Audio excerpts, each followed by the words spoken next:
were well advanced in organizing a boycott against the products from Trinidad and Tobago. That was the result of the culmination of the handling or mishandling of our relations with a major CARICOM market. Another thing that I had to do, which I did at the first CARICOM meeting that I went to as head of the government in Trinidad and Tobago, was to put back on the agenda of CARICOM the whole question of the CARICOM single market and economy effort. That was off the agenda. And of course, it went off the agenda in the absence of a Trinidad and Tobago rep at a CARICOM heads of government meeting. It came back on the agenda with such resolve that we, led by Trinidad and Tobago, we requested and hosted here in Trinidad a special CARICOM meeting to deal with that issue. And out of it came an agreement, consensus, to effect and work towards strengthening and improving our market. It's called the St. Anne's Accord, driven by Trinidad and Tobago, St. Anne's in Trinidad.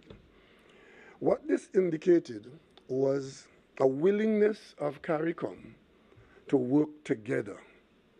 Trinidad and Tobago's mantra at CARICOM and our leadership effort at CARICOM has been and continues to be that we are stronger together, speaking together, working together, and of course, benefiting together. It was that approach that saw CARICOM going to the United Nations. The delegation was led by myself and the Prime Minister of Barbados at the request of CARICOM to talk to the Secretary General of the United Nations with respect to worrisome developments that were developing in Venezuela and had serious consequences for Trinidad and Tobago, and the rest of CARICOM had those developments played out in the natural way that people expected it to play out. The relationship in CARICOM today is probably the best it has ever been. I have been in cabinet in this country since 1991. I've worked closely with the previous Prime Minister, and I have been the Prime Minister here for almost 9 years. And I can tell you that the relationship between CARICOM leaders and CARICOM governments today is the best that it has ever been, as far as I know. One of the reasons for that is that there are a number of new prime ministers in CARICOM. Except for Dominica and St. Vincent and the Grenadines, most of the prime ministers are people who came in recent times. I am probably in the 5% of those who've been around the longest. And for some people, that is reason to go home. But for other people, there's a benefit in that. Because I can tell you, Trinidad and Tobago has not shirked its responsibility in CARICOM. In fact, we have led on this issue of stronger together. We had, for us in Trinidad and Tobago, we had the Venezuelan issue, which still exists to a certain extent. We had the Haiti issue, which we still have frontally. And of course, recently, we've had a summit with Canada, first time, and we just had a summit with Saudi Arabia. What is interesting is that when we met in Saudi Arabia recently, at this inaugural summit, it's probably one of the first times that we easily got every single CARICOM government present and represented, and I think represented by the head of government of the countries. And that's a good thing, because it meant that CARICOM was moving as a well-oiled unit. So when we sat down with the decision makers, we are able to be respected, to be heard, and to be cooperated with.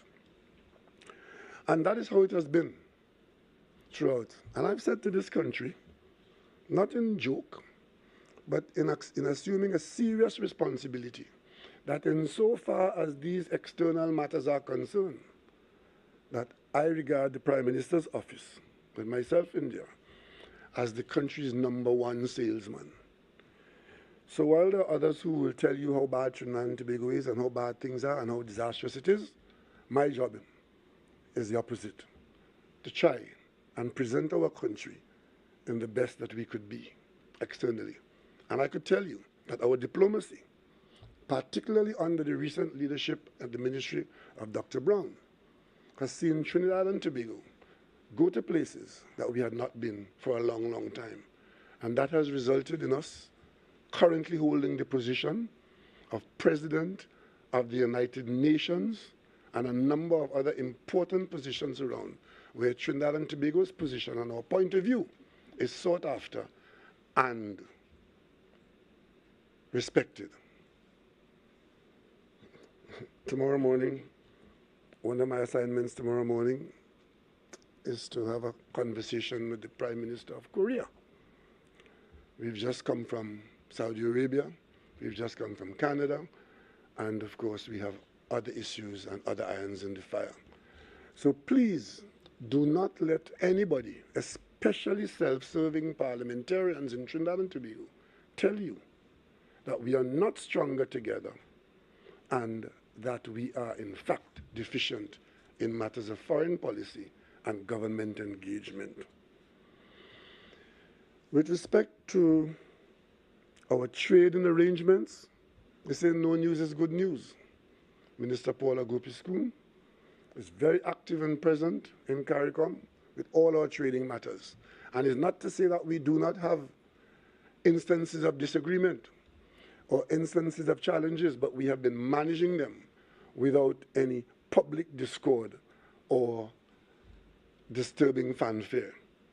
We have a number of trade issues which on a regular basis the minister travels to and take part, goes there with cabinet direction, having got the guidance of cabinet, and Trinidad and Tobago is there to ensure that our interests and regional interests are well served. With respect to Venezuela, it was not by accident that Minister Young was appointed minister in the office of the Prime Minister. That was one of the initial appointments I made for the specific purpose of doing two things. One, getting the benefit of his legal skills, and secondly, ensuring that we put on our front burner at the top of our priority list this whole question of what do we do about our declining gas reserves. To some people, if we wait long enough, the dry season will turn into the rainy season and we'll get rain. Or the rainy season will turn into the dry season and we'll get dry grass. But any responsible government of Trinidad and Tobago, as we are coming into office in 2015, we could not but have seen that this country's future was in grave jeopardy. Maybe not the immediate, but the future, the medium term, and certainly the long term, is in grave jeopardy if we do not find additional supplies of natural gas in particular. There are persons in who carry national conversation here. They drink their rum, and they come on the radio, or they go in the newspapers, and they write all kinds of unsolicited advice, including that we should not be pursuing our gas business because the rest of the world is shutting it down for electricity, electric cars, and they'd be no longer doing internal combustion engines and so, as if we don't know that, as if we aren't aware of what is happening with climate change. But we are also aware that those who are loudest in the call to treat with the existential climate threat are very busy expanding their hydrocarbon business. The United States has quadrupled its production in natural gas, And instead of being a purchaser of our natural gas, is an exporter and competitor. As a matter of fact, there is the point of view in some quarters that the difficulty that we are having with Venezuela and getting access to Venezuela gas is not only about any concerns about elections in Venezuela, but it's about keeping a competitor out of the market.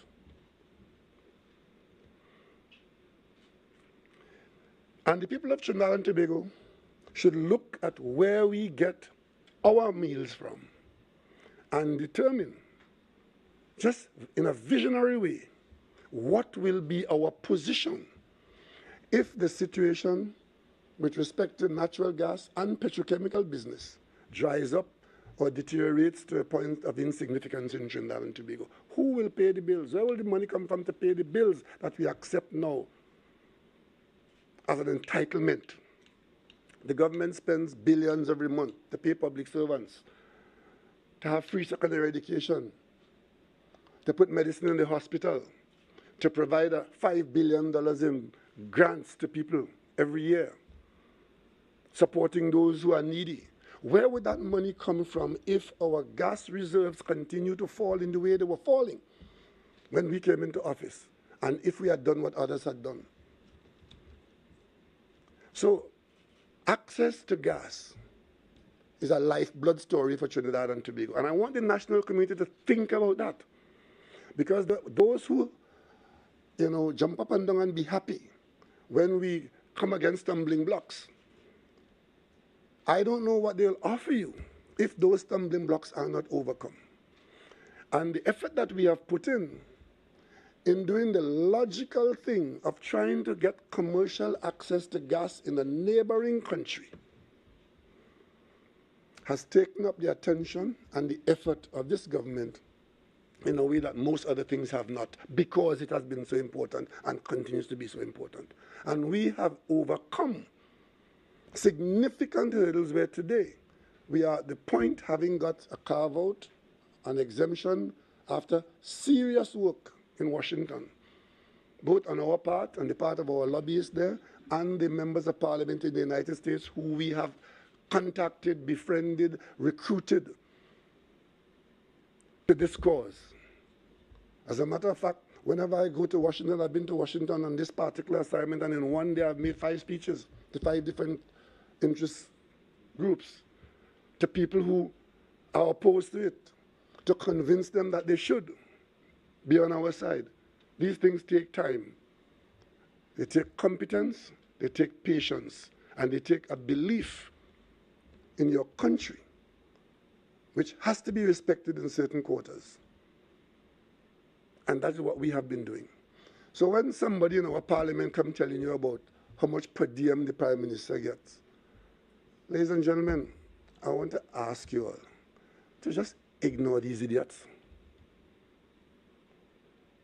and focus in supporting the efforts of the government that is trying to ensure that there's blood in our veins and our arteries in the months and years ahead.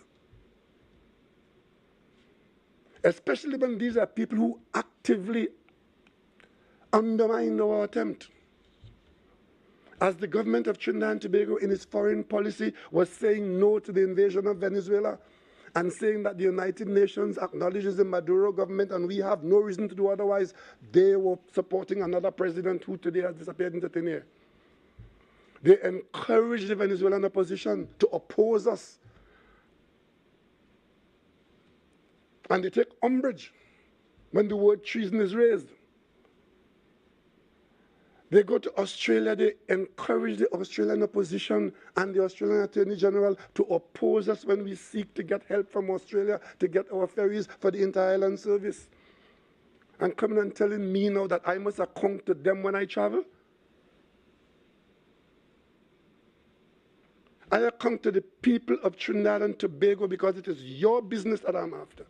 And understand that if those overtures fail, it's not that I will fail, it's that the people of Trinidad and Tobago will fail. And that is why I have given it the #1 priority.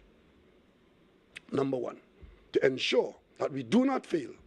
And that is why today, the ferry service to Tobago from Trinidad is about the best in the world. We have two of the best ferries in the world running back and forth between Trinidad and Tobago. And that's why today we are no longer under the yoke of the US sanction against Venezuela. We are negotiating an operational license now. These are not short journeys. And these are not successes of a government that spends its time responding to the undermining efforts of an opposition that has nothing to offer. They rejoice when we have difficulty in this country, but that's what they do. On the other hand, the government of Trinidad and Tobago, we try to engage and solve our individual problems, even when we have to solve it at the cost of some pain to the national community, because it is commonly known in many instances, no pain, no gain. Those of you who've been around the sporting arena, you know that phrase. Right? So ladies and gentlemen, on the issue of Haiti, where Trinidad and Tobago is required to take a position, our position is, and has been at CARICOM, to encourage that there be some shifting of the current arrangement in Haiti, which will allow a broadening of the governmental structure, because it is our view that to try to provide support for the existing structure has the potential to be rejected because it comes across as support for the existing political directorate, which you know is a makeshift arrangement that was put there after the assassination of President Moïse.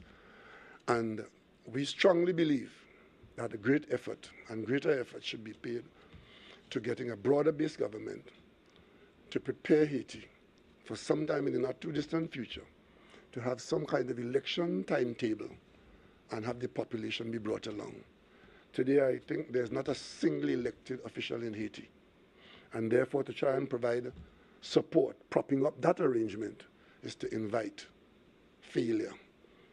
So our position is, as I've just said, and that is the position that we advocate at CARICOM, and I can tell you it has widespread support at CARICOM, as espoused in our various meetings. With respect to Saudi Arabia, we have entertained here in the Caribbean a number of envoys and extended visits prior to this summit, building the relationship between our region that is being treated very harshly by the traditional colonial arrangements, especially those who believe that they are entitled to talk down to us or to treat us like children in the neighbor's yard, forever moving the goalposts, forever making rules and telling us what we are entitled to and where we belong. But we believe that our independence gives us the right to reach as far as we can across the world with no boundaries. So Trinidad and Tobago maintains its relationship with China, a relationship that was built by Dr. Eric Williams, the historian who told us in the beginning that the one China policy, where Beijing China is China, that is our foreign policy. It remains that way, and I can tell you today, notwithstanding all the difficulties, that Trinidad and Tobago's relationship with China is as good as it could have been or as it should be. Australia, I just mentioned to you, our relationship with Australia on the other side of the world down under is as strong as it could be as a Commonwealth country, to the extent that we could have gone to them for help and would have come away with proper financial arrangements that saw us with 2 ferries and 2 Coast Guard vessels, almost $1.5 billion, something like that, funded from an arrangement in Australia. And of course, our relationship with India is also just as good. And Saudi Arabia is it's probably the second most interesting economy in the world today in terms of its growth, in terms of its vision for the new arrangements between countries, and also its willingness to work with CARICOM, because we are aligned in very many ways. And as we met in summit in Riyadh, the alignment between the Saudi economy, the Saudi government policy is so close with CARICOM that one wonders, how come this didn't happen before? We've had a very successful summit.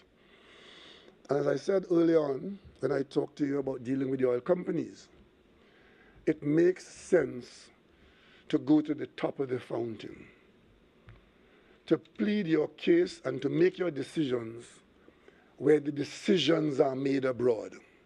And that is how we have approached our bilateral business, and that is how CARICOM has arranged and is arranging our regional business.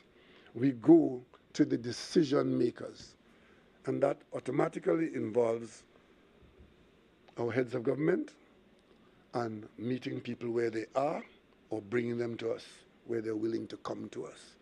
It's a very active period, and I would ask Dr. Brown, as I have done, to be a little, in the coming weeks and months, to be a little more interactive with you here in the national media and the national population, so that you can be properly educated and informed about these matters, because our independence is important to us, and our economy and our opportunities are not only affected by what goes on within our borders. Yes, a lot goes on within our border. Our local news is extremely important, but what goes on outside, in many instances, affect us long before you see it in what goes on within the border. And therefore you need, at this time in particular, you need to pay attention to what is happening outside in matters where we are involved. For example, there's a meeting coming up, at the COP meeting, which I'll mention in a little while, where the general sentiment now in some quarters is that countries should come out of the production of hydrocarbons. In fact, in some instances, in the officialdom of this matter, there are dates being put against which, for example, you would have seen, if you were following the developments, you would have seen where one of the largest producers of oil and gas is supposed to come out of that business by 2050. I'm talking here about the Emirates. And of course, next door to them you have Saudi Arabia, and of course you can go spread around. But let's take the Emirates. You know how they responded to that? Their response to this expectation that they'll be out of the business is to say it's unrealistic. The world's demand for energy will require significant consumption of hydrocarbon energy well beyond 2050. And as a result of that, they are investing heavily in ensuring that they are in a position to market their natural gas and to a lesser extent the oil, but certainly natural gas, which is viewed as the clean fuel. Trinidad and Tobago's official position abroad in these situations is to have led the conversation, yes, natural gas is the clean fuel. And we do not see in the medium term an absence of natural gas from the demand market for energy. So we will continue to put our efforts into ensuring that natural gas is available for us to market and continue to live off the earnings of that for at least some significant time. And of course, one of the conversations that we've had,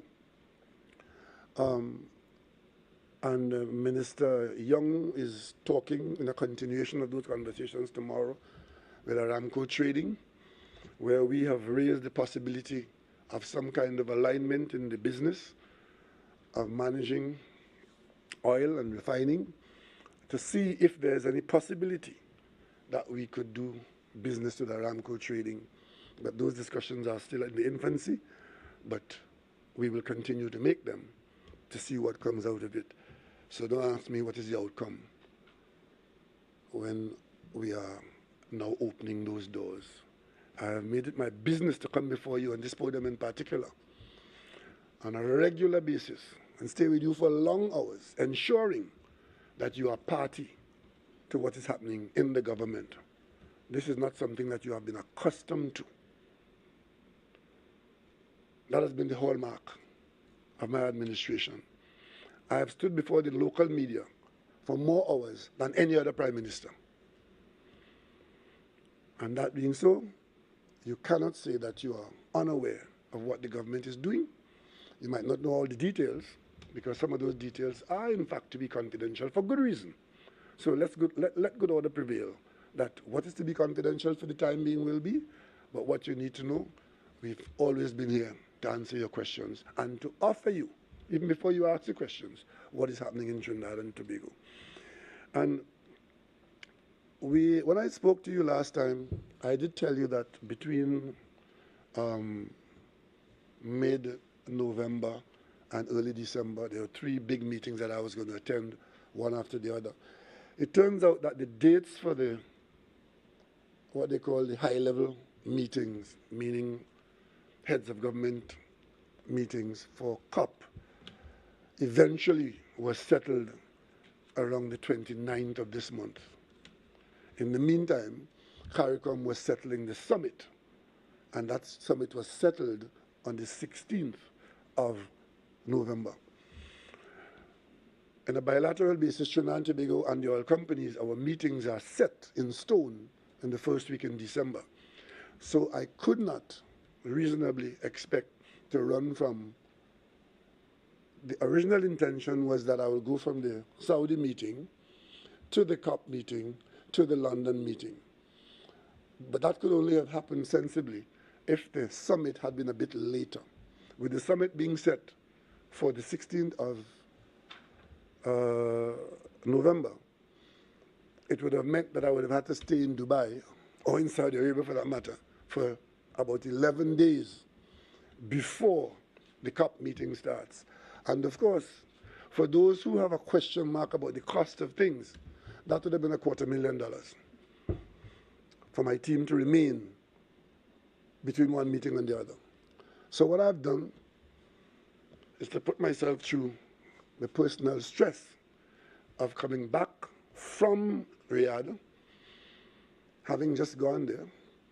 And you must thank the Saudi government, because the Saudi government provided all the transportation. They sent 2 planes to take the CARICOM leaders to Riyadh.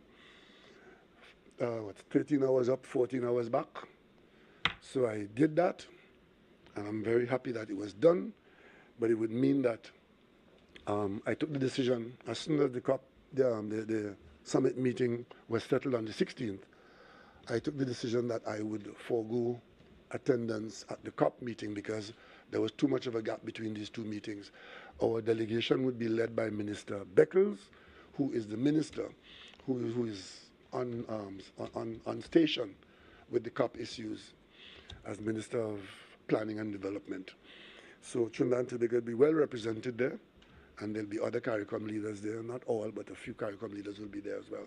So, and then work is going on right now, dotting the I's and crossing the legal T's with respect to one of the other big issues that we were engaged in, which is the restructuring of Atlantic LNG, the LNG business, where our effort, largely as a result of the number of high-level meetings that we've had with Shell and BP, which has brought us billions of additional dollars in the existing contracts, and also got them to agree, contrary to what our advisors were telling us here, that they would never agree to any restructuring, because as far as they were concerned, contracts were in stone.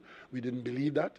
We believed that we had the competence to make the case, and we've made the case, and we've got agreement for the restructuring of Atlantic LNG in terms of the whole question of the shareholding and also the pricing mechanism from which we will draw our earnings, both of which would leave Trinidad and Tobago in a better earning position.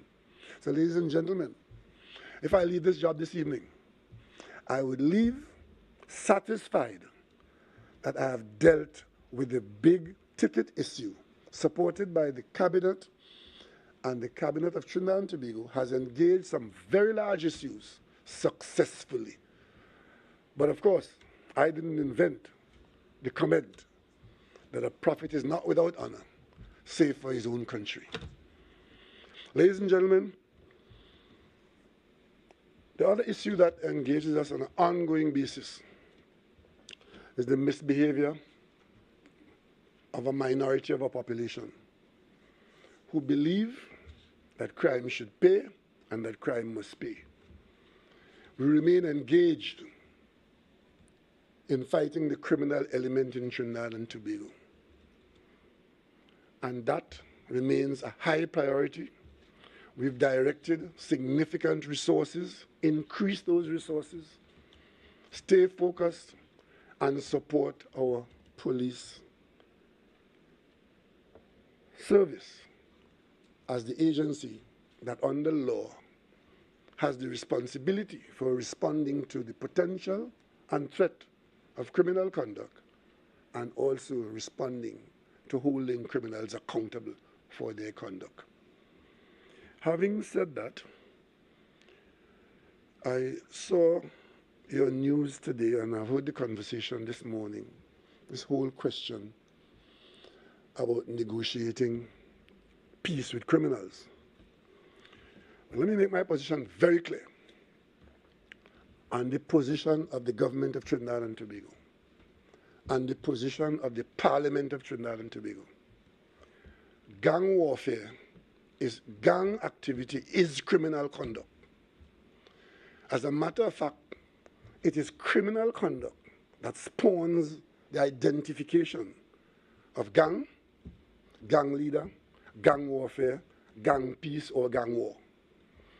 The Parliament of Trinidad and Tobago understands this and has allotted significant amount of Parliament effort to codify the law, to allow the law enforcement in Trinidad and Tobago to respond to criminal conduct identified as gang activity.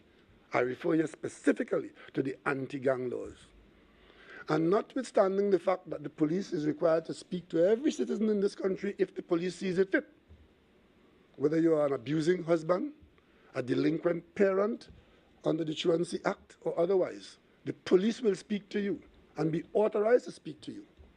But what the police is not going to be authorized to do is to negotiate any abridgment of the laws of Trinidad and Tobago as it applies to any aspect of criminal conduct. And I say no more on that. Ladies and gentlemen, we've had a very successful meeting recently in Riyadh, where doors are now open to CARICOM, including Trinidad and Tobago, to review our involvement and management and access to international finance through a willingness of Saudi Arabia to work with us on that score.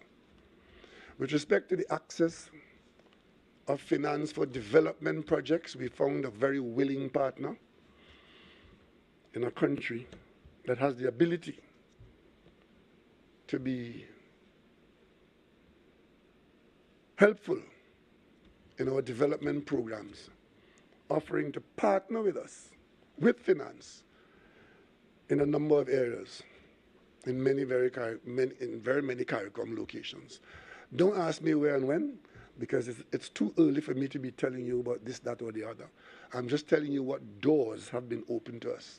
And we intend, if we put our heads together in Trinidad and Tobago, or if we see opportunity to be better off, to go through some of these doors, whether it is in finance, in energy, in diplomacy, in education, in culture, because as you would have seen, one of the things that was raised by Trinidad and Tobago was the whole question of ease of transportation from our region into the holy places of Mecca, where our population, which is very significant, we have a significant Muslim population here for whom the Hajj to Mecca is a command from Allah.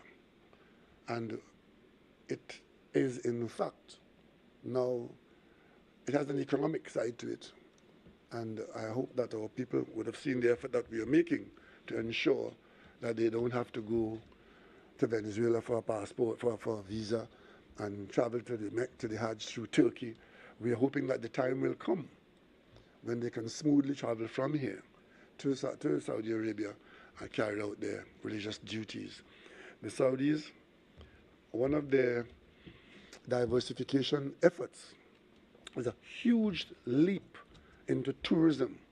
The numbers are staggering as to the amount of tourists that they're receiving and putting out.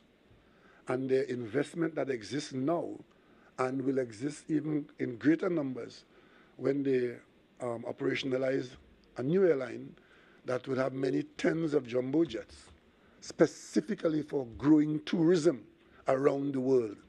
And we who live in the Caribbean and know for a fact that it is the most attractive area in the world for tourism, we are interested in that kind of development. And Trinidad and Tobago, with its own airline, Caribbean Airlines, we are on the ground floor of ensuring that whatever is growing here, that we are, if not a branch, that we are a twig of it. And what we have found is a willingness on the part of the Saudi authorities to help us to do that. So, ladies and gentlemen, it has been very successful, and we will continue.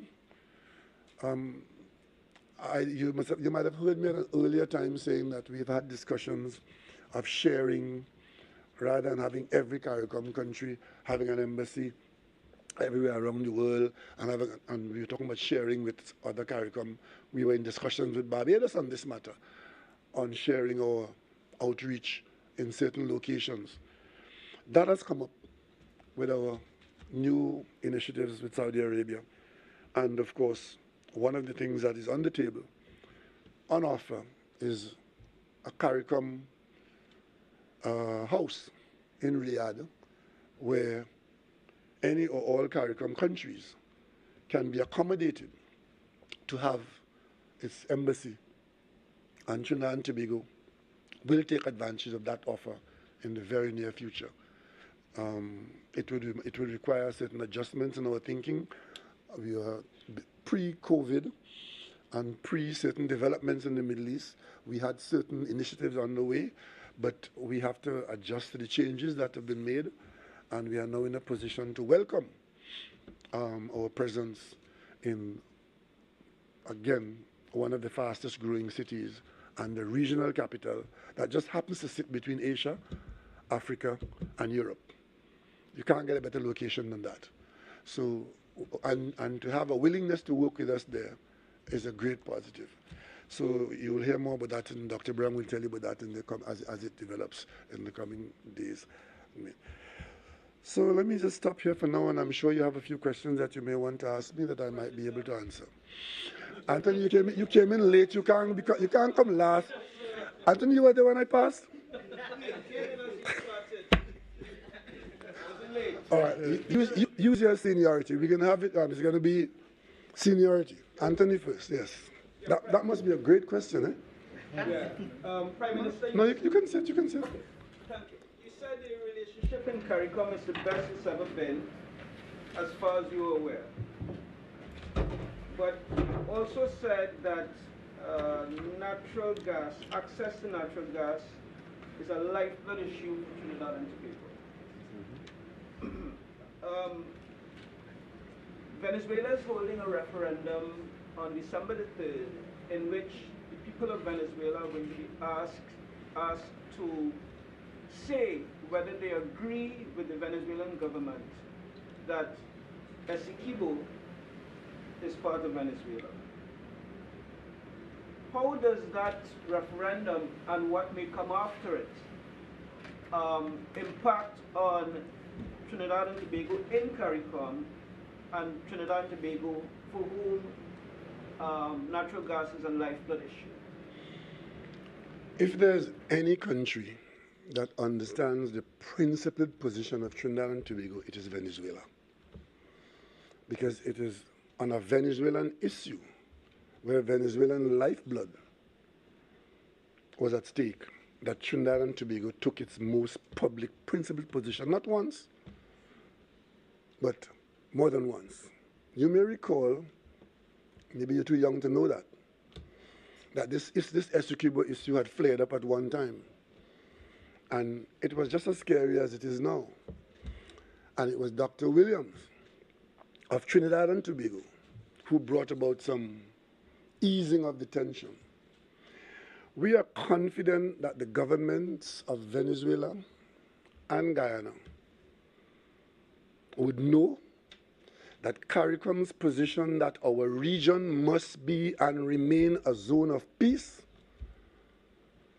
is the best position for all of us.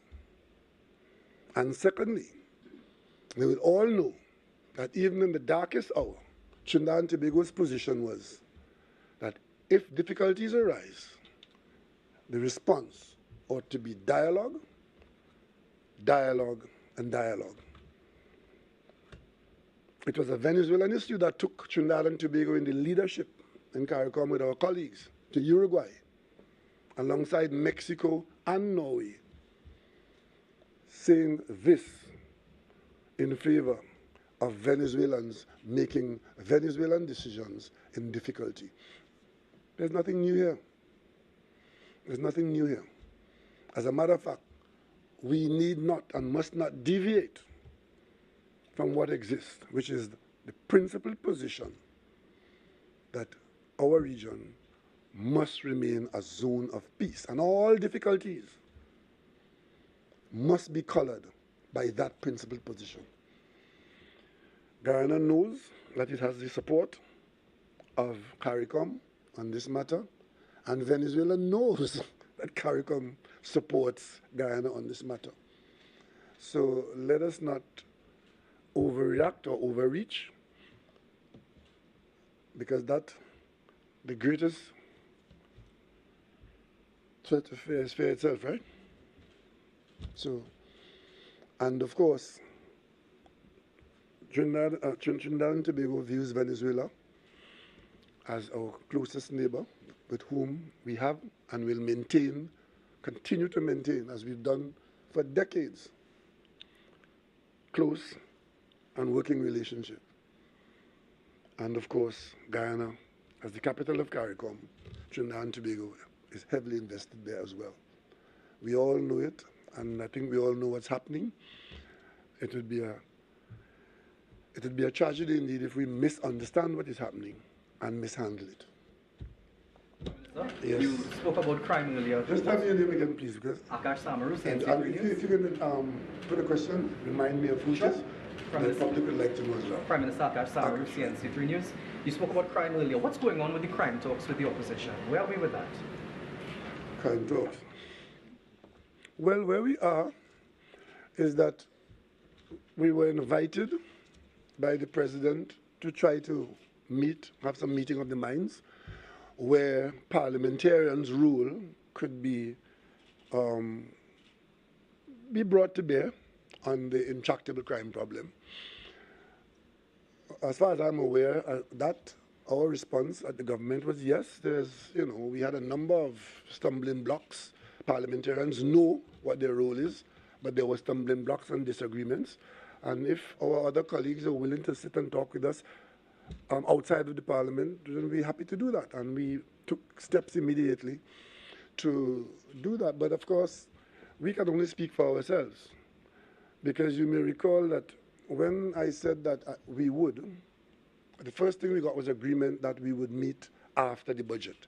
Because this thing was initiated just on the cusp of the budget coming into being. And both of us, leadership of the parliament, said after the budget. I was not surprised when during the budget debate, my colleagues started making a fuss that the government has not responded. That was the day we were in Parliament, going through the budget. The budget had not yet passed the lower house, far less the upper house. But they were throwing out this thing about the government's recalcitrance in the matter.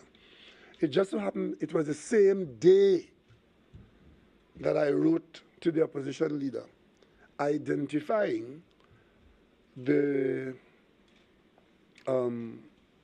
4 people who would take part in these discussions. That very day, I sent the letter out in the morning, and the afternoon, there was a press conference where the government was being attacked and being accused of not being serious about it.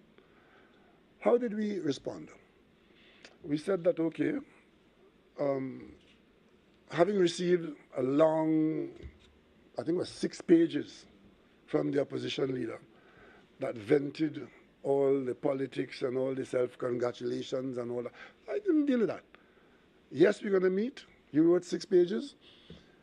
We sent back a list of the known and even unknown areas of legislation where the opposition had not been welcoming to our ideas. And of course, we said, we are going to deal in these talks with what you bring and what we bring. But you have to have some order. 8 people for here and for. And of course, we said the Attorney General would chair. And that seemed to have immediately offended the opposition. How could I dare the Attorney General? And we had 5 people and they have 4. Now, it makes you wonder, what exactly is their view of these crime talks? Because if you're going to meet, we're not meeting by a bar to drink some rum or to have a few beers and talk about some girls. Somebody has to convene it. Somebody has to chair it. Somebody has to be in charge of advancing it as a process. They insist that it must not be the Attorney General because the government will have 5 and they have 4. I didn't know it was a voting process. I thought we were meeting to talk. And 4 members of the government and 4 members of the opposition is a huge part of the parliament meeting there on a particular issue. And of course, I see it being said that the Prime Minister must lead it. Now, that tells me that I don't want to say that they're not serious. Because if I say that, I'll be guessing. What I do know, and I will say it here now, this idea of crime talks does not excuse the government from its responsibility of being responsible for the country's safety and security. We all know that. And if we rely and wait on the opposition to help us do that or to do that for us, the government will get nothing done. Because it is my view, having worked with this particular group of people in the opposition, that they do not want any improvement in the crime situation in this country. Because they believe that if the country is being beaten down by regular, frequent, outrageous criminal conduct, that is a political bonanza for them to engage verbally and for them to engage and campaign on electorally. So they don't really want any change. If anybody is desperate for a change in this country in this matter, it's the government. Because the government is held responsible for the safety and security and the personal conduct of everybody in this country. So when you tell me that you are not going to name people unless the Prime Minister is chairing it, you couldn't be serious. And again, this is not the first time. I want to remind you all, because you people in the media have a habit of not looking back on Monday to see what happened on Friday. Before crime got to the height that it got in the national conversation, what was the conversation in this country with respect to government failure? It was health. It was the dispensing of health services in the country. So what did the new government do in 2015? Early in our tenure, we put together the Welsh Committee to investigate and report to the government on the whole question of health care delivery in Trinidad and Tobago. That committee delivered 2 reports, a Part A and a Part B. When we got those reports, this is dealing with healthcare delivery in the country, that they were jumping up and down, the health system collapsed, and the health system collapsed, and some collapsed. You remember that story? When we got to the parliament, what did the government do? The government said, here is the report from the Welsh Committee. We sent it to a joint select committee of the parliament, because in there are certain fundamental decisions that require to be made by a parliament that have accepted certain things which, if they are to be changed, would require some significant parliamentary approval. We sent it to a joint select committee of parliament, meaning government, opposition, and independents. That is what our constitution allows for collaboration between parliamentarians. So all those who call in for crime talks, there's a provision for that. What did the opposition do in that situation? You know what the opposition did? The leader of the opposition, quite casually and blasé, said deliberately refused to appoint any opposition member to the Joint Select Committee that was going to deal with healthcare delivery. And as a result of the opposition not participating, there could not have been any consensus approach to fundamental changes in the delivery of healthcare. One of the points in that whole situation, I think was a fundamental one which brought the part B of the report, was what do we do about private sector, public sector doctors conducting private sector business, using the hospitals to harvest patients, or spending more time in their surgery as against the salary time in the public service. Those are the kind of discussions that came up. And the opposition wanted no part of it. So now we're talking about national security. The biggest issue I'm seeing as I'm conducting my work as head of the government with my cabinet colleagues, fighting crime through the Ministry of National Security and other ministries, what I'm seeing is the opposition talking about crime talks. But the singular most important thing according to them is that the government must open up these talks to national consultation so that Tom, Dick, and Harry and NGOs and former commissioner of police and party could be part of it. Well, that is not our idea of parliamentarians seeking to treat with the obstacles that are in our way on known issues. I want to remind you all, we went to Parliament with an anti-gang bill. Or was the bail bill? It's the anti-gang bill. Both, the bail bill and the anti-gang bill.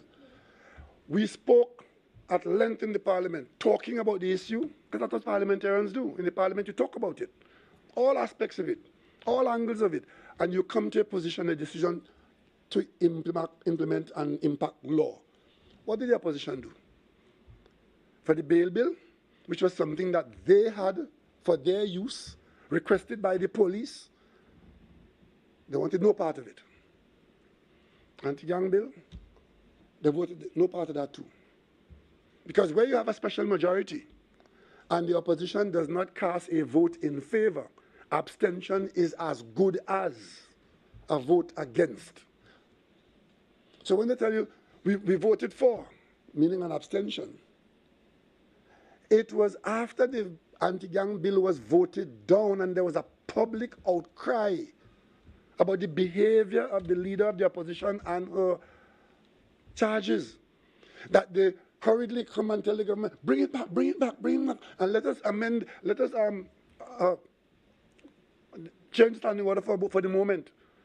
And because under the standing order, when you vote it down, you can't bring it back under 6 months. But the public response was so negative for them that they said, okay, we will ask for a change in the standing order so we can have it immediately. And we brought it back. And even then, to get them to vote, they had to, they water it down here, they water it down there, and they water it down there, and eventually voted for the watered down version. That is what I'm dealing with. I, who voted for the budget of 2015 going to 2016, I was the opposition leader. Go and check the parliament record.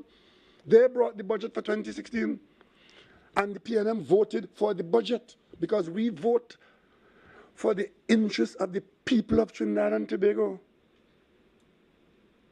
and for them to have a better tomorrow, not for it to be better for us electorally. So we want more killing, we want more this and that. They can't talk about nothing else more than murder and killing and crime. That's all they talk about. But you see, the government talks about it too. The government acts on it too. But there are 25 other areas that the government has to deal with. And that is why in all this difficulty with the criminal activity in this country, I have been laser focused on those issues where our future depends and may be at risk. So we're different. In short, to answer your question, the government has put it out. It is for the opposition to have participated. And like they did with the help, Joint Select Committee, they refused to participate. So you know the opposition are saying that it's your side that's holding up the discussions, because last time we asked the opposition leader a few days ago what's going on, she said she's still waiting on you to reply to that 6-page, as you mentioned it, letter on October 14th that she sent. One of the chief questions was, will you be a part of it? This is not about me. This is not about me. It's about the government meeting the opposition. They deal with personalities.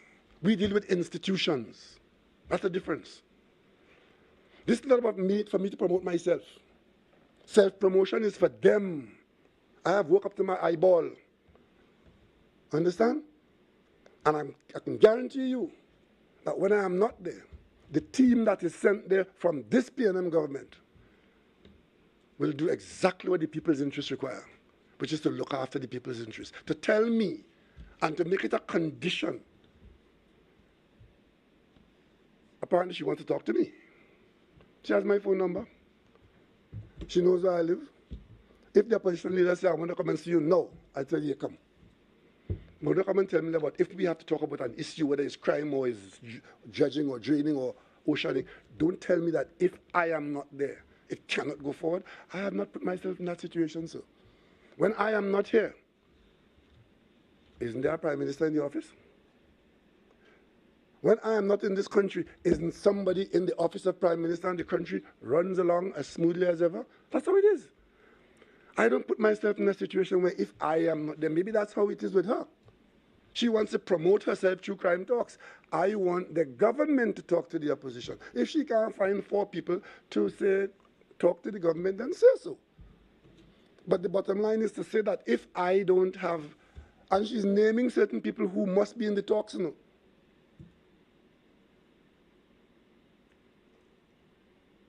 And that's another story for another time. Prime Minister, good afternoon. Prime Hearing is ZPnews.com. Prime Minister, you said that the crime is the biggest problem, right? What about the public who may think may have a sense of hope if they see the Prime Minister, and the opposition leader sit down and have a discussion about the biggest issue in the country? This is not about optics. We said when the contact was made, you will say what you think we should be dealing with. I would say what we should be dealing with. So tell us what you think, and we put a team, and I suggested 4 people. And you remember, the opposition outlined a whole set of things that would become part of these talks, including some of it was the Commissioner of Police work, other things about stand your ground. These are the things that were interesting to them. The government listed what was interesting to the government. We focused on the legislative agenda. Much of it is known to you, and much of it you would have seen the opposition's position on them, right? And that was a basis. It's a rough agenda. When we meet to talk about crime in its totality, those were the concepts, and there might have been other things coming in there. But if you take the position that you're not going to meet because you don't like who's going to be chairing it, you don't like how the vote is going to go, and the absence of the prime minister to lead the government team. So let me ask you something. When 4 cabinet members go there to crime talks to talk to the opposition, you think they're going there on their own? Are they going there on their own, or are they going there under the authority of the Prime Minister? Who cannot play talk? This is not child's play. I didn't say I am going to Saudi Arabia and I am going to COP and I am going to London, and therefore we can't initiate these discussions until February. I didn't say that. I put things in place for if the talks are going to be of any value, we can start talking now. Because I can guarantee you that the 4 people I've sent there to represent the government is represented under the authority and the guidance of a prime minister. And if some people can't understand that, I saw one of, those who like to advise people is jumping up and down and advising me, the prime minister must go. On what basis? What are you saying, that the government can't function unless the prime minister is in fact in front? There are a number of things going on in this government, in this country, that the prime minister is not involved in. Of course, crime is very important. But that is talking to the opposition, and opposition with the record I just gave you there. I knew, I'm not surprised that they're taking this position. And let me just say this. When the opposition leader is telling me that unless the condition is met where Gary Griffith is part of a team to talk at being meeting, that should tell you all you need to know, That should tell you all you need to know. Because I want to draw to your attention, all of you. It was the Police Service Commission, not me as the Prime Minister, not me as Minister of National Security, Chairman of National Security Council. It was the Police Service Commission that found and sent former appeal court judge Stanley John to go to the police service in the face of allegations and documentation and report back to the Police Service Commission what he sees is going on in the police service, particularly in the area of the management of firearms and ammunition in this country. That is an undisputed fact. When Justice Stanley John carried out that assignment for the commission, he did a very unusual thing. He sent a copy of his report to the Prime Minister, and he justified that by saying he was so concerned about what he saw and that national security was being so impacted that he thought on his own that the chairman of the National Security Council must be aware of what he saw. So even as he sent his report to the Police Service Commission, he sent a copy to the Prime Minister. And in that report, 2 things should come to your attention. One is that he said he saw a well-oiled criminal enterprise. And 2, he recommended criminal investigation for that department. That is his report to the Police Service Commission. The government had seen it fit not to renew the contract of Gary Griffith. And you coming to tell me now that if we're going to have crime talks, unless Gary Griffith there, they can't have no crime talks. Need I tell you any more? The same Gary Griffith, who when the government took a chance and gave that soldier an opportunity to run the police service,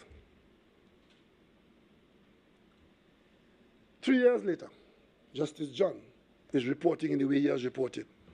And his presence in crime talks between the government and the opposition is the deal breaker. And who's pushing that? His former colleagues who didn't give him a vote. Let me just draw the country's attention to something else too. For those of you who are easily swayed by the day's flavor, it is a long time now that the country's leadership has been coming or has come to the conclusion that the police service in Trinidad and Tobago did not have it in its upper echelons what is required to effectively confront the criminal element. It's against that background that we ended up here with Gibbs and Iwatsky. There were lots of senior police officers in the police service. We ended up with Gibbs and Iwatsky. That failed after 2 years. okay? But it was an attempt to bring into the police service something that the country's leadership thought was not there. It failed. For the next 3 years, you had the Stephen Williams saga, where every 6 months, the Police Service Commission would give Mr. Williams a 6 month and a 6 month, and they're talking about 10 days and that, belittling the man and so on, right? That went on for 3 years. In the meantime, the criminals got more and more proficient. Then when we came in as a new government, that had not changed. We too thought that we would bring into the police service a management from outside because we couldn't see from the list that was in front of us what we wanted to see. So we took the chance and we brought a soldier in as head of the police service.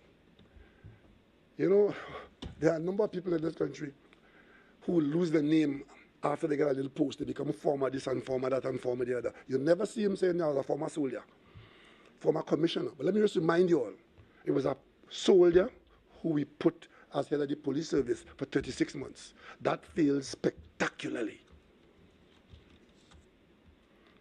To the point where I suspect that we are a unique situation in the Commonwealth, where the Prime Minister of this country indicating that certain audit reports will go before the Parliamentary Committee on National Security. And what was the response to that? It was a lawsuit where the Prime Minister is injuncted from telling you, by way of the Parliament, what caused Justice John to have written what he wrote to the Police Service Commission. So I stand before you now. I know things that you don't know and you can't know because I'm injuncted. And you're telling me I must sit down with him to talk crime. Of course he qualified to talk crime. I've had enough of this foolishness. I'm focusing on the job that I took the oath of office to do.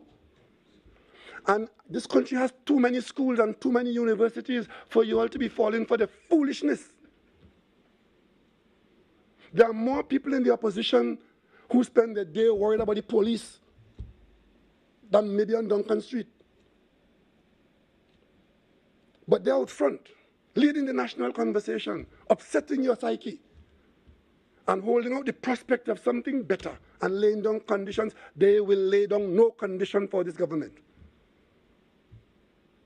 We represent the people of Trinidad and Tobago by majority, whatever it is, and we have a responsibility.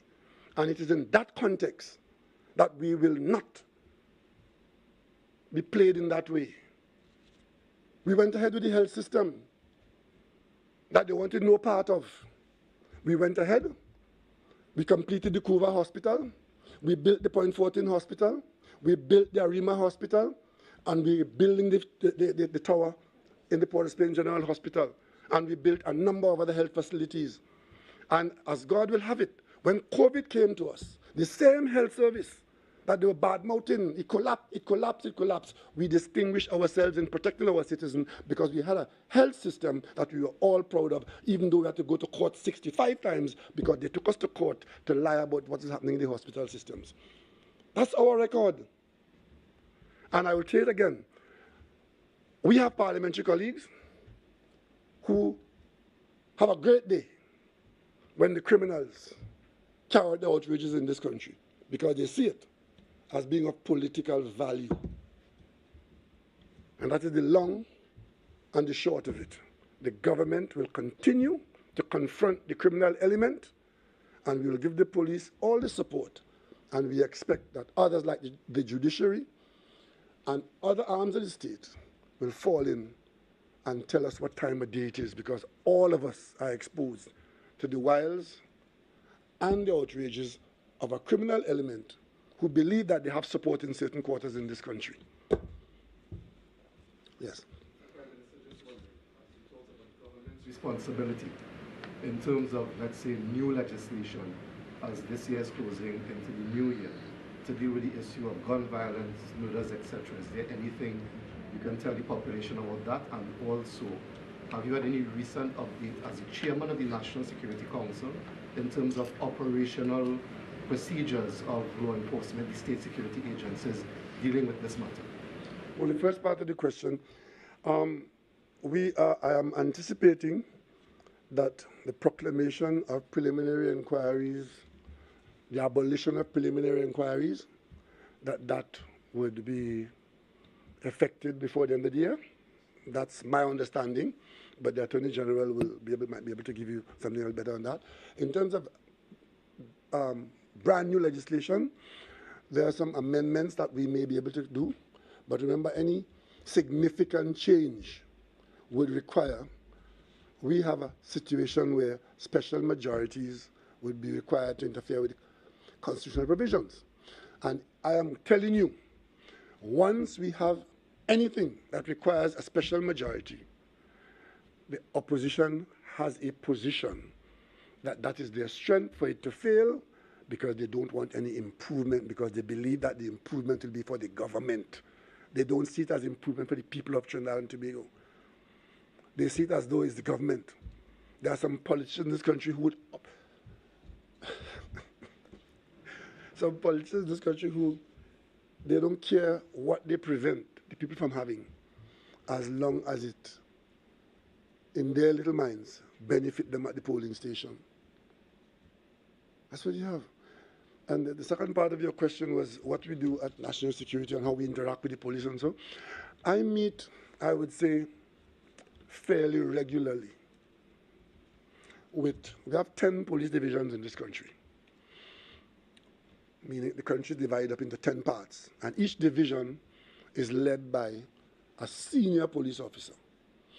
And I meet with them from time to time to get reports as to what is happening in their districts, and to try to encourage them that if each division has a leader who is ensuring that in this division the law is enforced, police officers are living up to their authority and oath of office, and that people have confidence in the structure in there, that we have 10 divisions. If 6 of them are managed by people who are good, it's like a cricket team.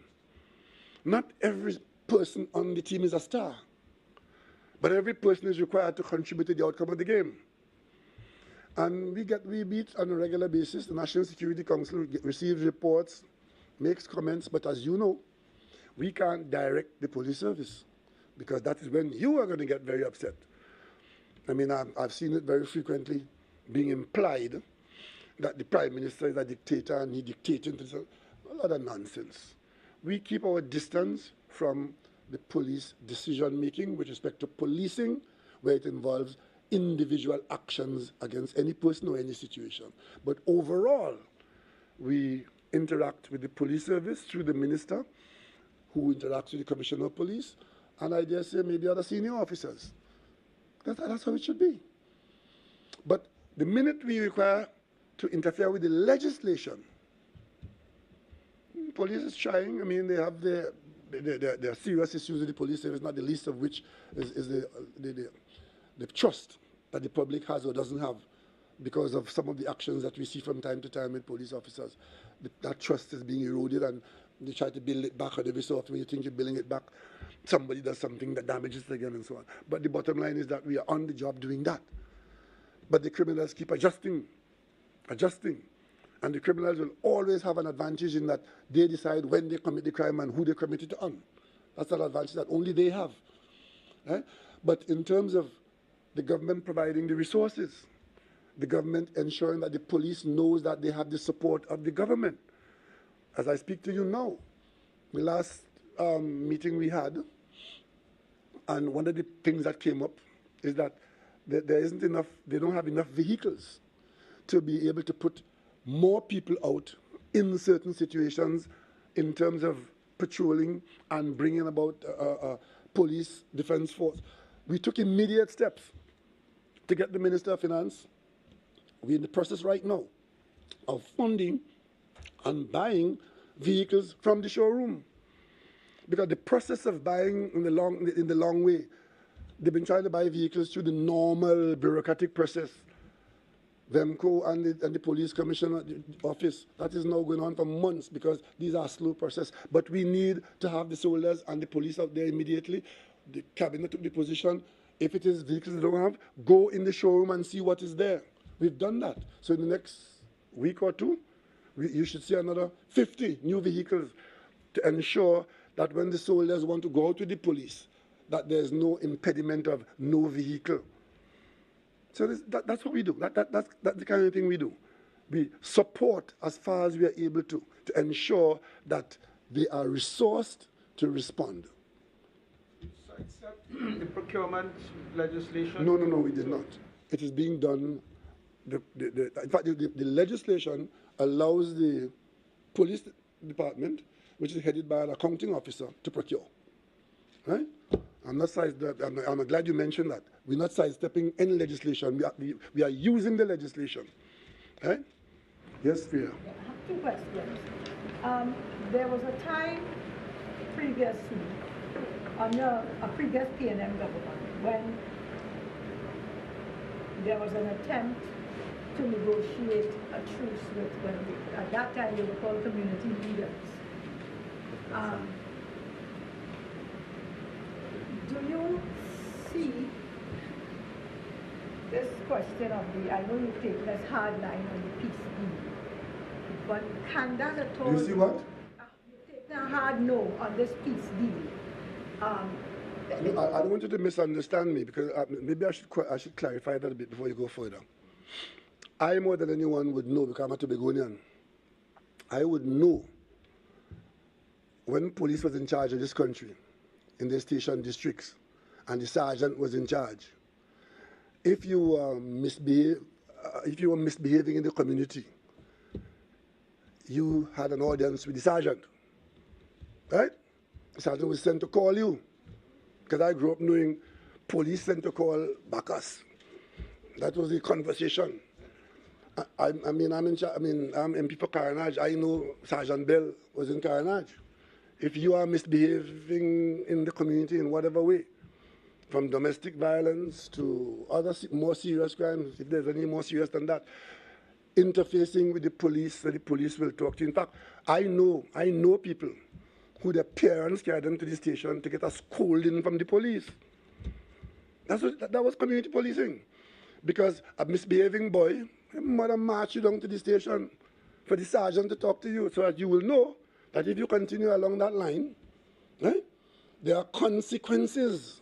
So I am not saying that the police should not talk to people who are in fact suspected of getting involved in criminal activity.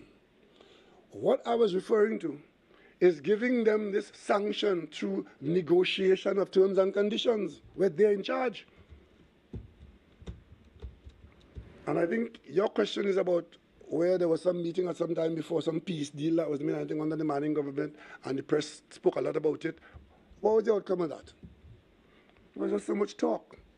Criminals who take a decision for crime as a business and a way of life, two things they're not doing. One, they're not giving up any firearm in any amnesty. Two, they're not giving up any authority in the community, any rank that they would have had. And you've got to be careful that in dealing with them, you don't send the message that they have rank and they get more rank because they could talk to you. You've got to be careful with that. But I have no problem with the police talking to anybody. I said earlier on, our police service has the authority to speak to any citizen in this country. And that judgment is a judgment for the police. But when you're talking about, oh, well, this gang and that gang negotiate a peace treaty with the police, blowing whistle as a referee, that is not on. Second question I have. With respect to this dispute between Trinidad and Tobago, between Venezuela and Guyana,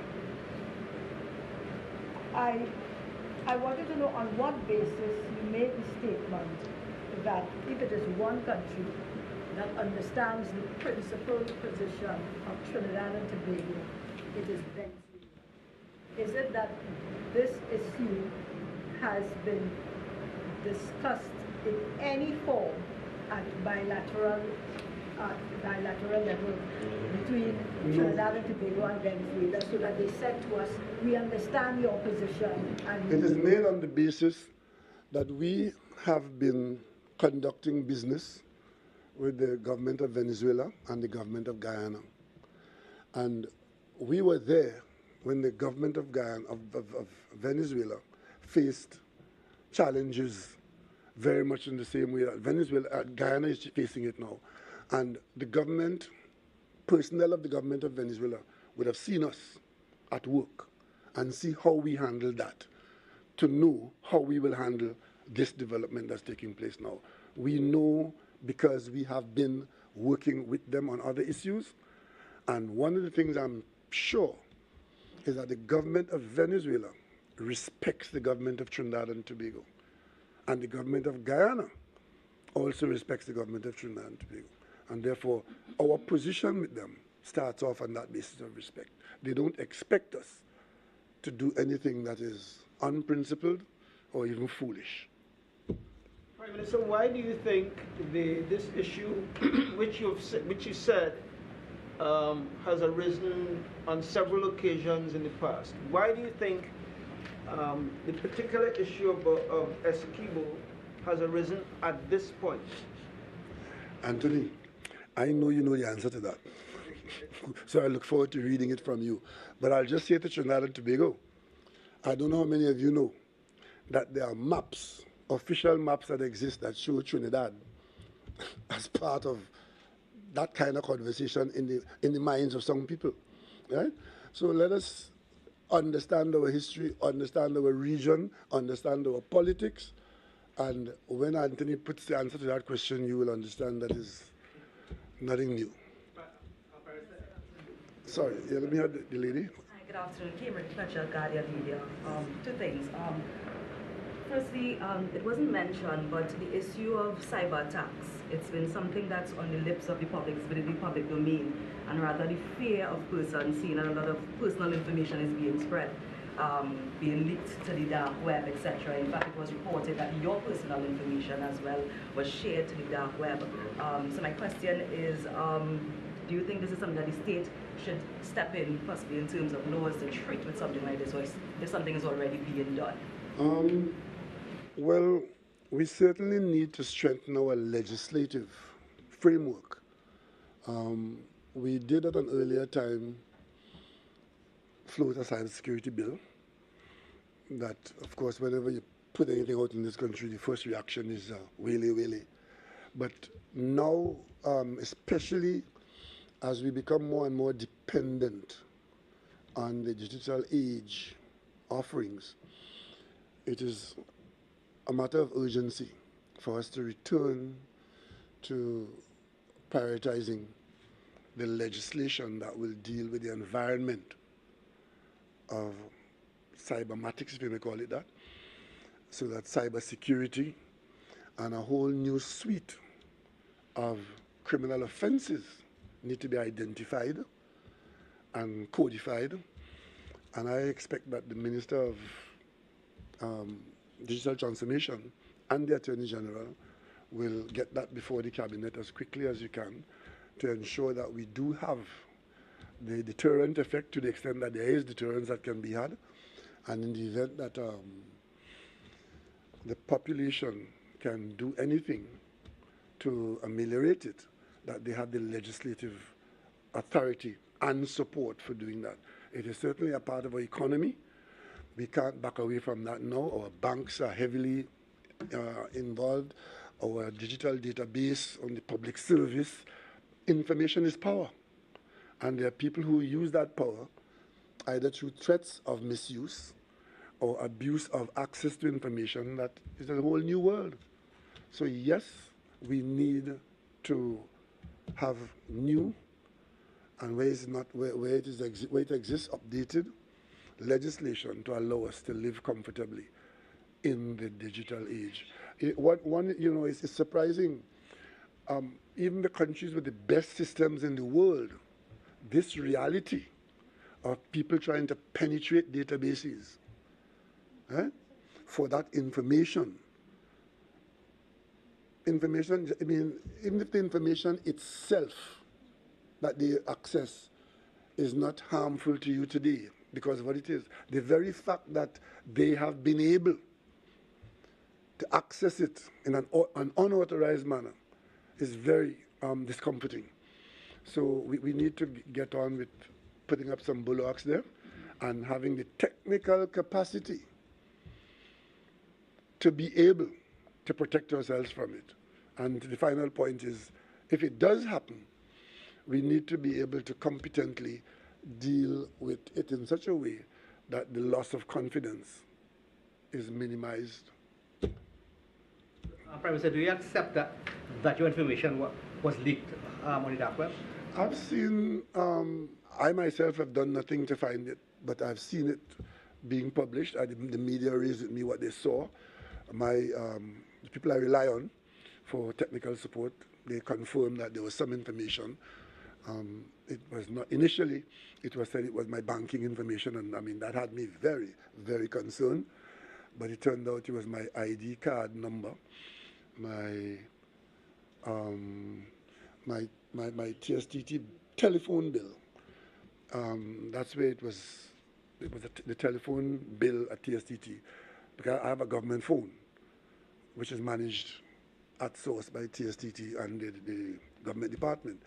So I was very, I was very comforted that it wasn't banking, because if there's information and there's information, but the whole idea of unauthorized access to databases, I mean, a simple thing like your health chart, you don't want that in everybody's hand. It might look harmless to you, but criminals can use that in any which way, you know. Minister Gonzalez did say it wasn't you. Do you agree? No, he said it wasn't me, specific to what was in a particular article. What was there was not mine. It was another member of my family, but it turns out that mine was there as well.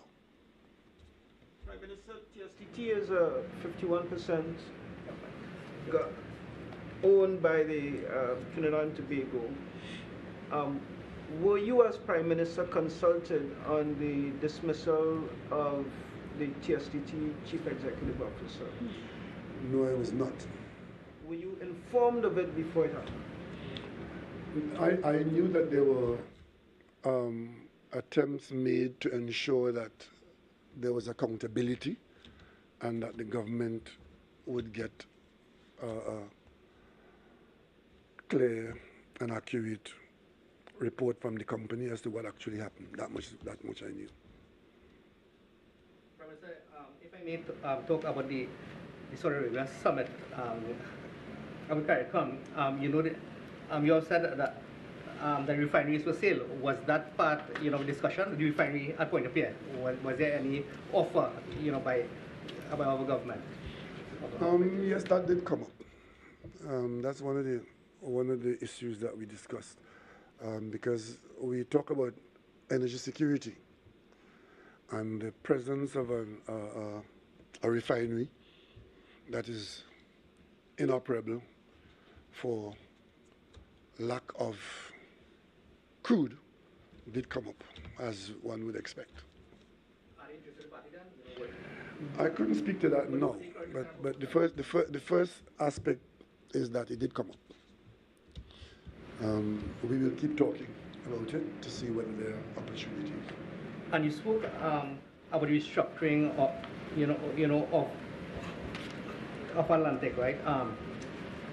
Train 1 is still down.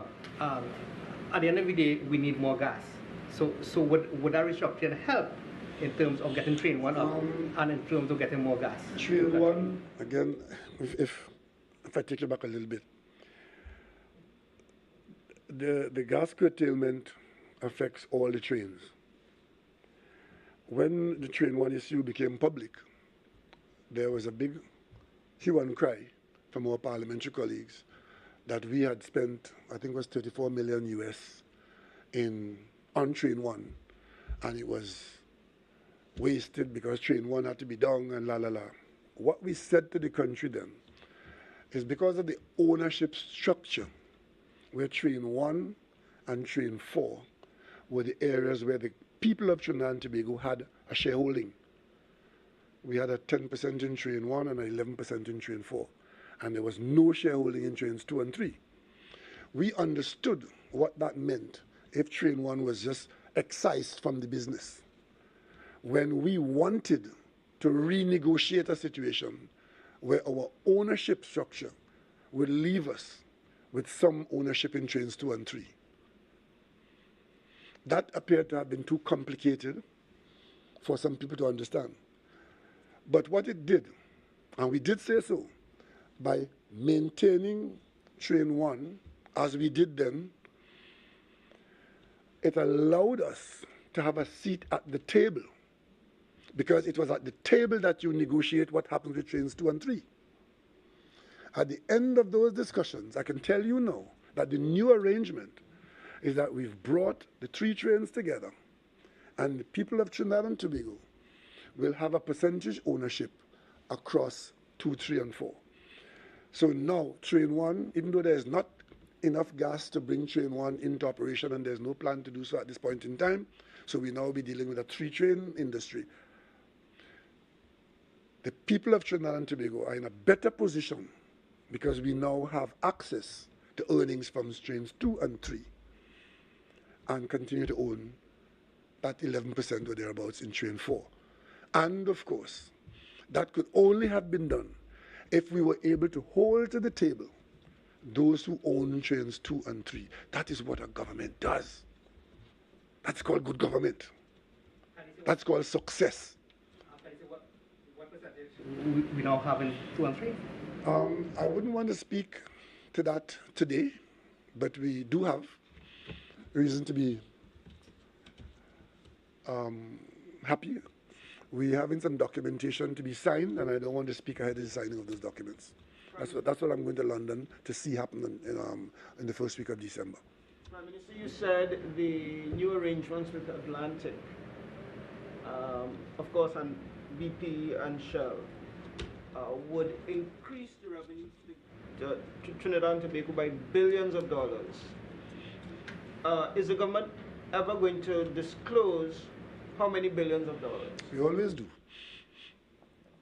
We disclose to you how many billions we got by asking them to agree with us that we ought to earn more.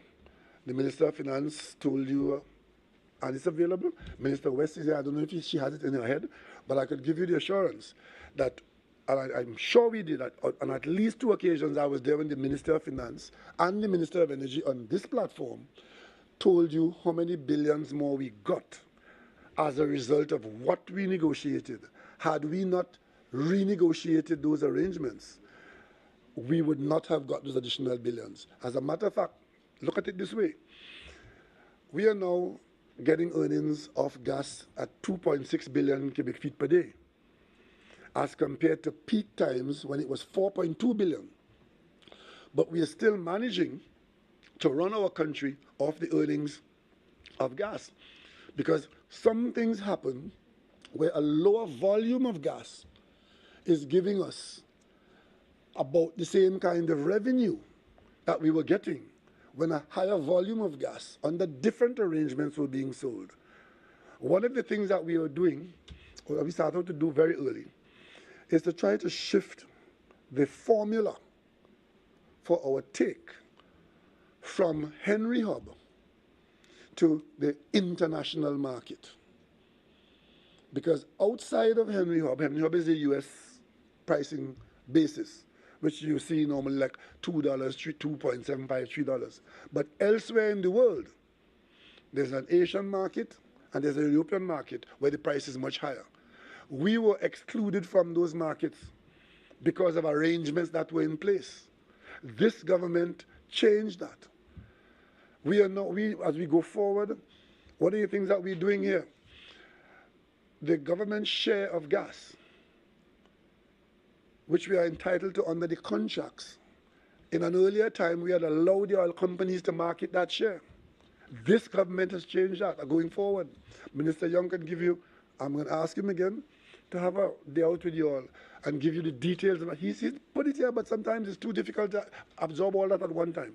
But the bottom line is, we would be able to, in fact, we are able to market our own gas, and we end up selling it to the same people at a higher price because the arrangements have changed. When we said we were going to make those changes, anybody in this room who was at the spotlight at energy at the Hyatt, go back and read what the government said there. I spoke, Minister Franklin Khan spoke, and we said what our targets were, what the areas of our concerns were. We kept to that, and it had borne fruit for us. That has been the government's #1 assignment.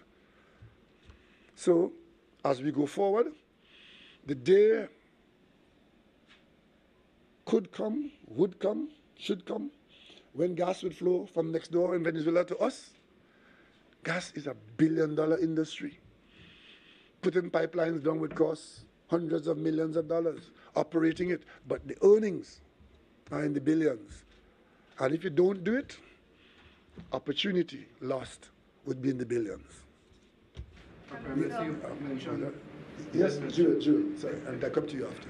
you did mention, thank you, you did mention conversations in Saudi Arabia. Is it the state oil company of Saudi Arabia? Saudi Aramco, yes. They have a number of companies. There's a company called Aramco Trading. They trade in oil. Because you know the oil market in the world is, you buy oil from here, you blend it with this one there. So it's a whole trading business. They trade in oil. And we did have discussions with them, and we are having discussions with them. In fact, Minister Young is having a follow-up discussion, I think tomorrow morning, on that, and we are expecting that those discussions will progress in a particular direction. Natural gas side of things as well, because of course Saudi Arabia a major player in the... Yeah, on the natural gas side, our discussions were mainly in the country too. As I mentioned earlier on, that the gas producing people like ourselves and Saudi Arabia and others, we are saying that natural LNG is the clean fuel, as against the conversation that you should shut down hydrocarbon business. So we are diplomatically together on that. And with respect to petrochemicals, we are also in the business of the petrochemical industry. So we are aligned in that way. And we do believe that we are being affected by climate change, and we need help in protecting ourselves. The Saudis are willing to listen to us with development financing to deal with issues of climate change, the effect of climate change. They are a major producer of solar power infrastructure.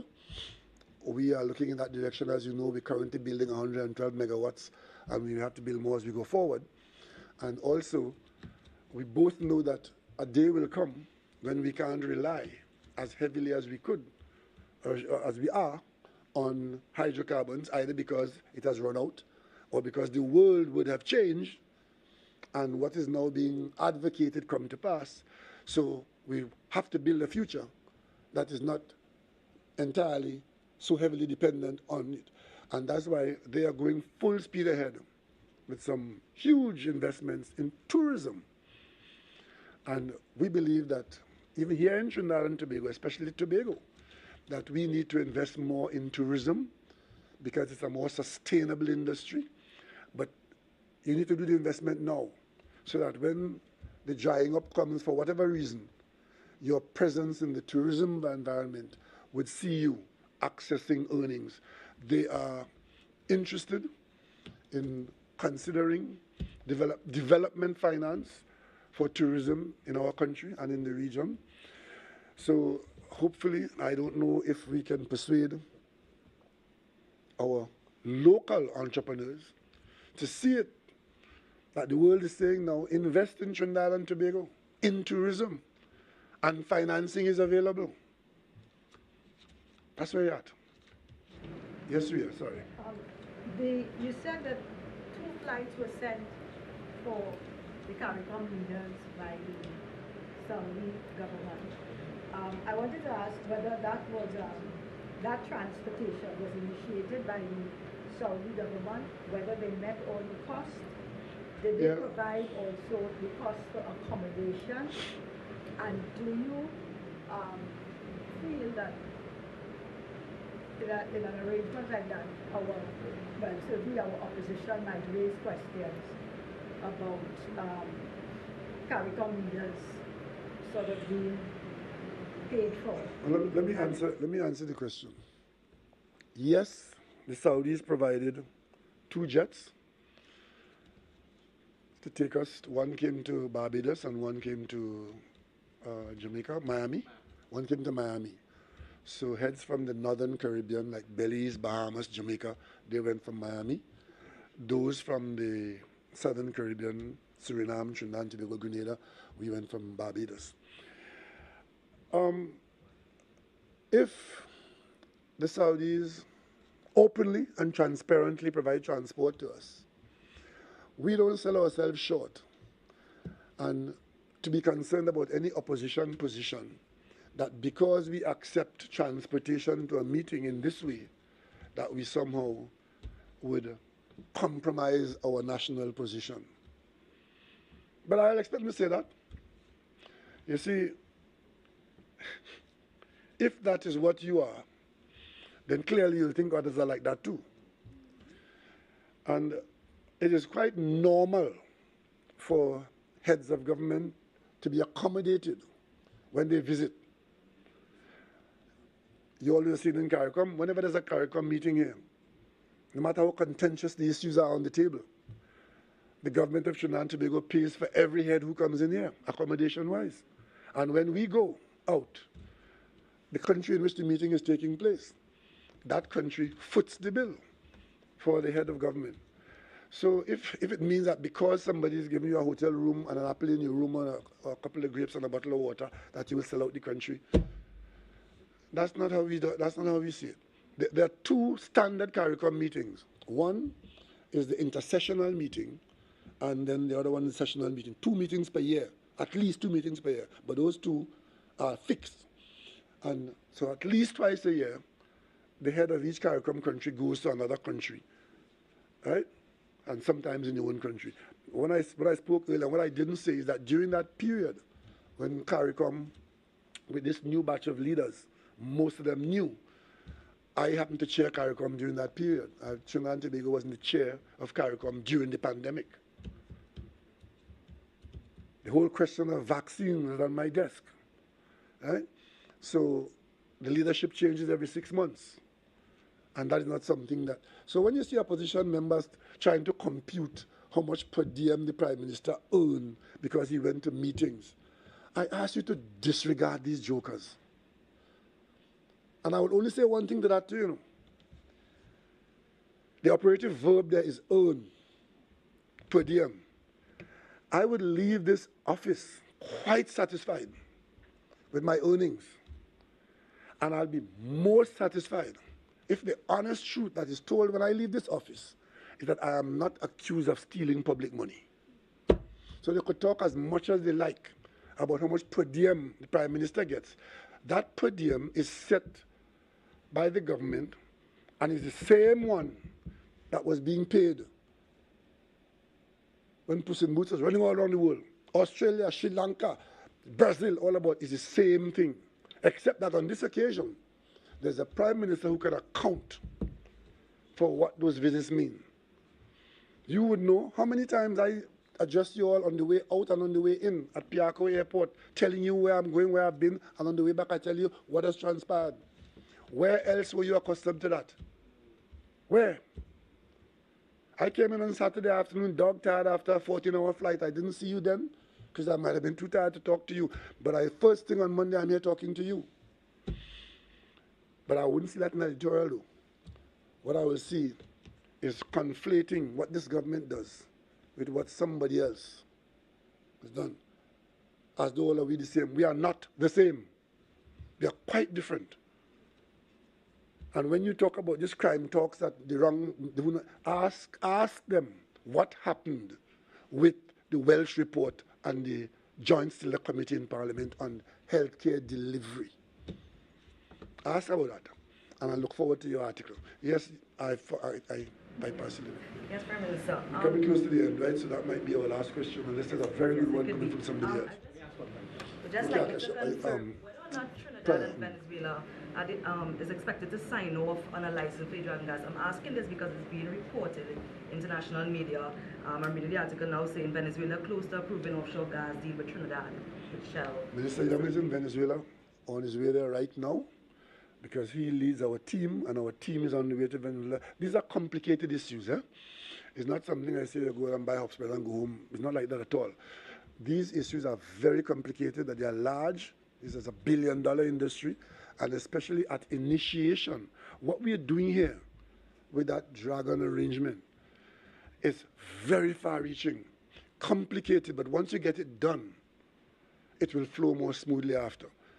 Because what we are aiming to do here is tap into a gas field outside of our country, bring it here, commercialize it so that they get paid, and it's the kind of business where if you miss by 1 cent, 1 cent, the outcome of that is billions of dollars.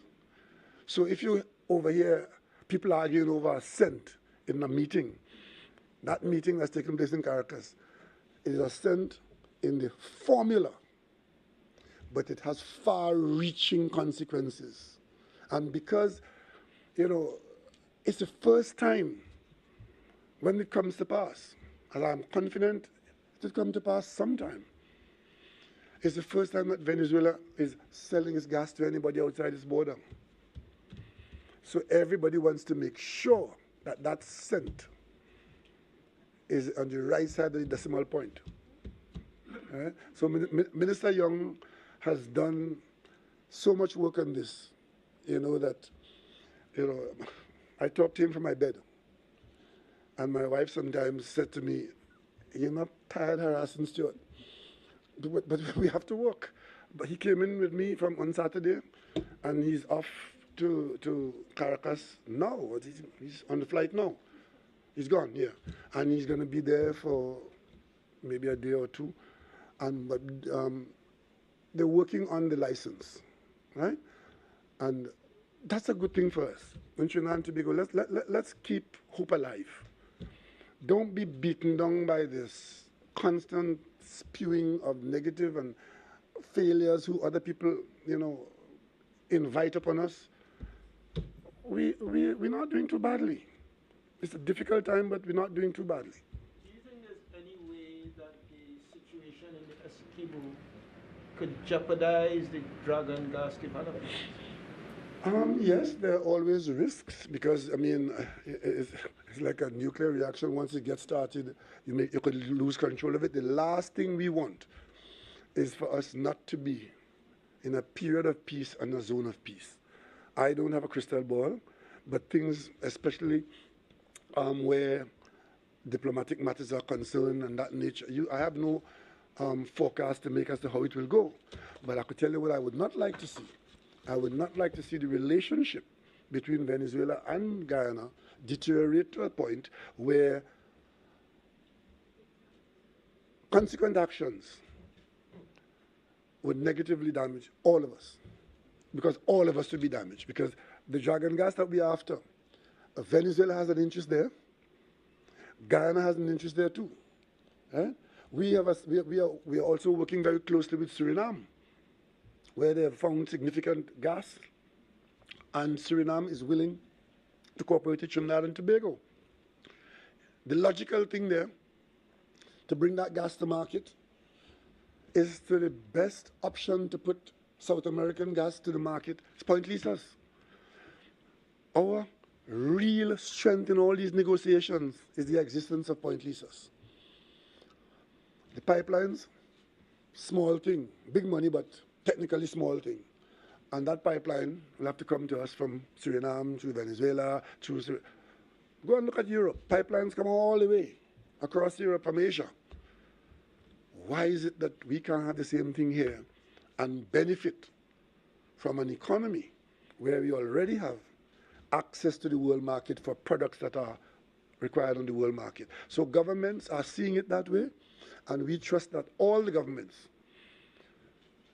see it as beneficial to all of us, and we create that economy based on the resources, the God-given resources that we have. And to do that, we need peace, we need security, we need respect, and we need good wishes for each other. Let me change topic a little bit. Last question. I know you have been away, but I don't know if you have heard Ivor George's new song. Who? Ivor George's new song, in which he sung the national anthem at the beginning. There are people taking umbrage about, you know, the way the national anthem should be rendered. And I know before the past president, you know, had she had expressed some concern, you know, in which right. Let me answer that. Let me take off my prime minister hat and leave my bald head and talk to you as a fellow citizen. Frankly, I am not. What's the verb I should use? I am not jumping up and down about the national anthem being used that way in any calypso. There's something that ought to be special about your national anthem. And the reason why you stand when it is being sung, I don't stand up on any hymn being sung or any other. You stand when the national anthem is being sung for a reason. And that gives it a profile and a place that no other song has. And on that basis, I would say, I would rather if the national anthem is not treated in that way. Right? Thank you all very much. See you again sometime soon. Thank you.